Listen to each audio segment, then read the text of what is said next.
Hiya, welcome to another new episode of Super Easy English. So today I want to look at the modal should. Now other examples of modal verbs would be can, could, must, might, may. Now should can be used mainly to either give advice or to make a recommendation. So here are 3 perfect scenarios where you can use the modal should. Now before we get started, if you're a fan of Easy English and you're not yet a subscriber, don't forget to leave us a like and subscribe below. Here we go.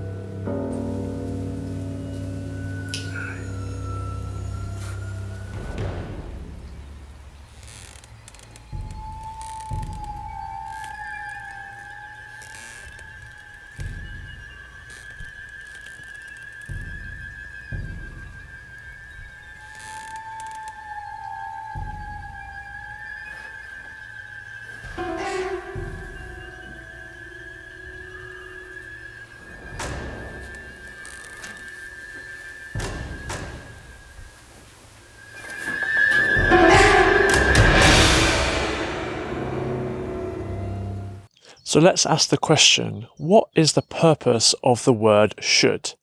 Now I can think of 3 purposes for the modal should: advice, obligation, and expectation. Now advice or recommendation is an opinion which I might give to you, a stranger, or as a friend. For example, if you've broken your leg, I might say, you should see a doctor.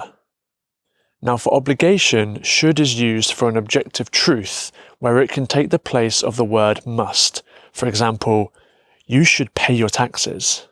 Now expectation is an estimate or a guess. For example, you should arrive by tomorrow. However, of all of these 3, I would say that advice or recommendation is the most prominent use of the modal should.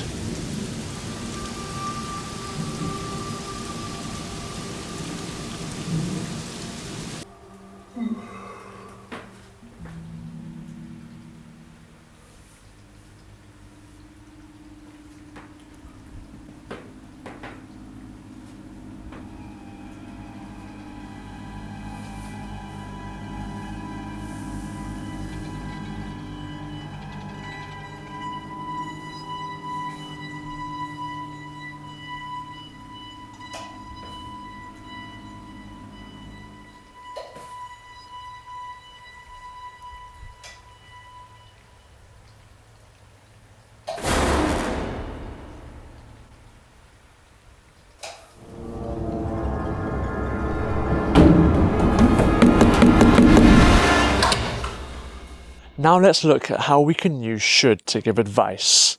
I believe you can separate the uses into 3 separate segments: ourselves, others, and things. For ourselves, you can use should in the first person. For example, I should exercise more. Others is for other people. For example, you should work harder. And things represents objects. For example, this should work. Now luckily you can use should in all 3 senses, in the past, the present, and the future. Now modal verbs such as should always have to come in combination with a verb to complete them. Now I often hear non-natives putting the verb a bit too far at the end of the sentence when using the modal should. For example, I should now fix the car, or I should tomorrow go to work. Now with the modal should, the verb must be present exactly after you use the word should. For example, I should fix the car today, or I should go to work tomorrow. So in even simpler terms, your sentence should look something like this: I should, and then the verb. Before we carry on, I want to know if you've just been listening to our brand new podcast we started. No? Well, if you go to easyenglish.fm, then you can listen to episode 1 right now.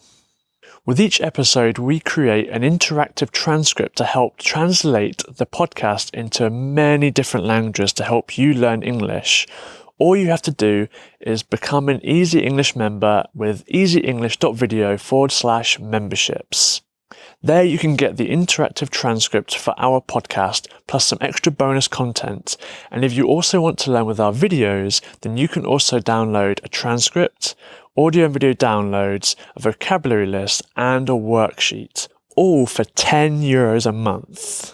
Wow! So if you are looking to learn with Easy English, or you just want to help support mine and Easy's work, then go to easyenglish.video/memberships. Now back to the episode.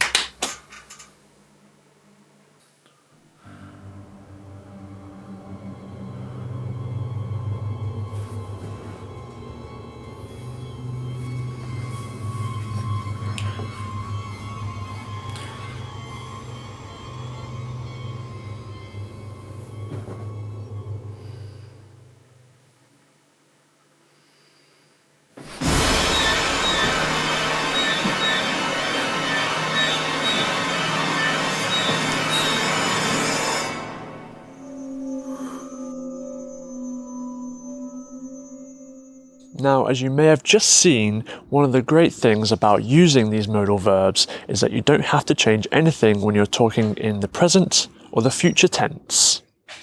However, when we're talking in the past tense, we do need to change things round a little bit.